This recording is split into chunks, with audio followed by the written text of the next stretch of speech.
The North Star has been used as a navigation tool for many years. Many voyagers in history, such as Christopher Columbus, used the North Star and the sun to help guide them to their future. The book, Finding Your Own North Star, Claiming the Life You Are Meant to Live by Martha Beck, helps guide you to your future. The book walks the reader through steps on how to find their North Star or their own ideal life. Once you are on the right path, you will live a more joyous and fulfilled life. Martha Beck includes multiple case studies and exercises throughout the book to help determine where you currently are on your journey to finding your North Star and what it takes to get you back on that path. You might be thinking, well, how does she know what it takes to live my dream life? Well, Martha Beck has received her bachelor, master, and doctorate degrees from Harvard University, where then she worked at Harvard University and is now a life design coach. And so I find that pretty impressive. The book starts off by talking about the two sides everybody has, which is the essential self and your social self. The essential self contains many sophisticated compasses that always point towards your North Star. And your social self is a set of skills that help you achieve this goal.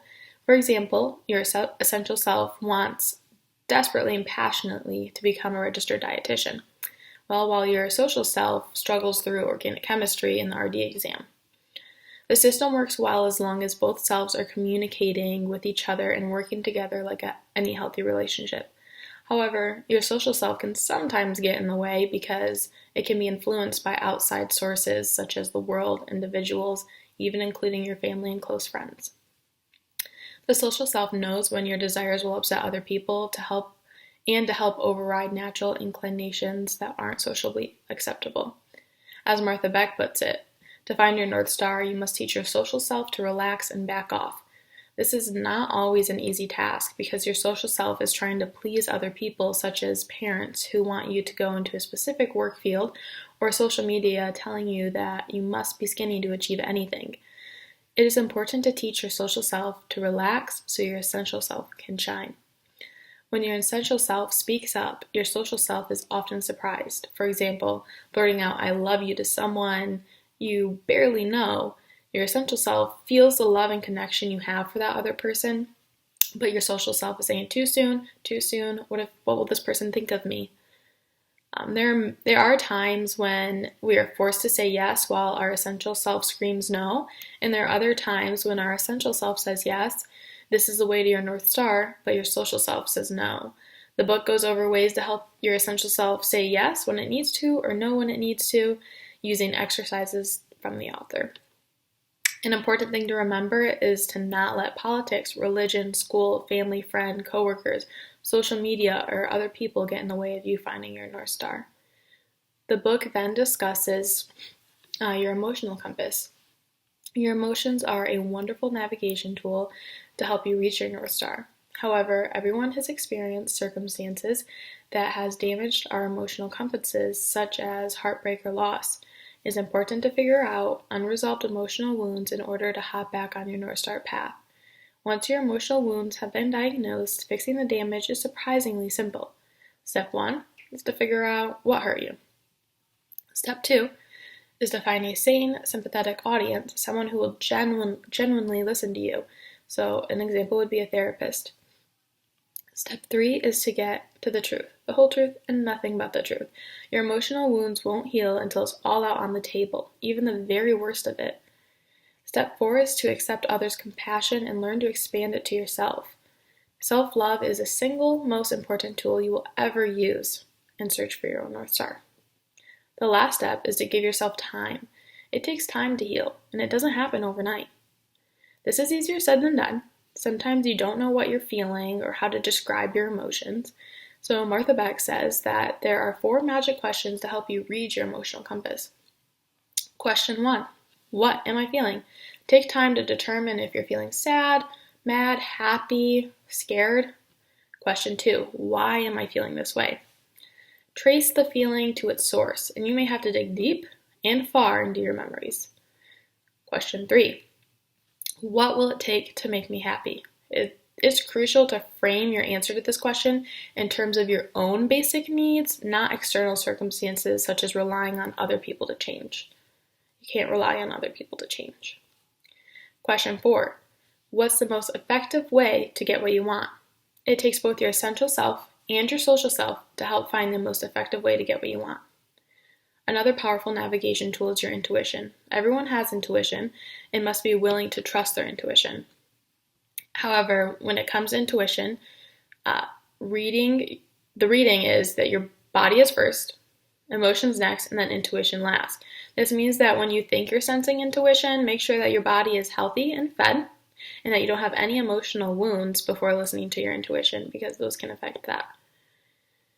The final main point that the book goes into is the 4 life-altering squares. I found these very interesting and enjoyed reading. Square 1 is death and rebirth. Square 2 is dreaming and scheming. Square 3 is the hero saga, and then square 4 is the promised land. And I will go over all those squares. So square 1, death and rebirth, happens when something is life-changing occurs, and you often find yourself back to square 1. The square 1 mantra is, I don't know what the hell is going on, and that's okay. This is a period where you mourn an old life and begin a new one, so to speak. Square 1 begins when something forces you to let go of your identity, such as death of a loved one, or you got let go of a job that you've been working at for 15 years. During this time, it is important to remember to make no big decisions until after the dust settles. Other things to remember during this time is to read your internal compasses. Make small moves and gather information, stay present. Don't mistake square 1 identity crisis for a signal that you've made the wrong choice, and reframe the way you think about identity loss. After identity death comes identity rebirth. So this allows you to do what you want and be who you want to be, almost like a fresh start. And then we go into square 2, which is the dreaming and scheming. It happens once you've accepted that your old life is gone. The mantra for this square is, there are no rules, and that's okay. You will start to get ideas, create new dreams, imagine what your future might look like. This square is filled with hope, excitement, delight, and desire. Things that typically happen in square 2 include, you're going to laugh more easily and more often. You want to do things that you've never done. Your creativity returns. You change your hair. You change your clothes. You remodel, redecorate, or renovate your living space. The hopes and dreams in square 2 will start to become solid and feasible, which leads you into square 3, the hero saga. This is where you put the ideas and dreams from square 2 into action. Most of the time, these plans do not work out due to challenges and problems that may occur. The mantra for this square is, this is much worse than I expected, and that's okay. It's called the hero saga because most stories featuring a hero start with them trying to accomplish their dreams or goals, but face many challenges. Some of them end up back in square 1, and others keep modifying their dreams from square 2 to achieve their goal. Let's take Finding Nemo, for example. Marlin, Nemo's dad, is a hero in this story. His goal is to find Nemo, and he faces many challenges and obstacles, including sharks, jellyfish, pigeons, and eventually he overcomes all of those obstacles and is finally reunited with Nemo. Square 3 is a great time to learn from your mistakes. If you can't figure out what's wrong, just do something different. Once you know that your dreams and ideas are going to work, and it may take several tries and several dreams, then you'll move into square 4, which is the promised land. This is where you tend to your new life and enjoy the life that you've dreamed about. The mantra is, everything is changing, and that's okay. So square 4 is the time to slow down, focus on what's working, and drop everything else. Turn your turtle steps into larger steps. Be giving, be overwhelmed by joy, enjoy the present, and expect change. Finding Your Own North Star, Claiming the Life You Are Meant to Live by Martha Beck is a great book to help you find your path to your dream life. She discusses your essential and social self. The two must work together in harmony. She talks about your emotional compass and how to navigate your emotions. And lastly, she talks about the 4 life-altering squares. Many people have come to her about their job or career changes.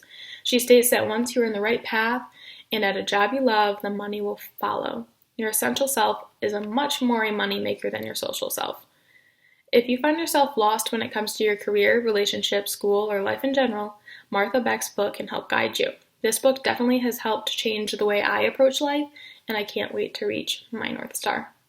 Thank you guys.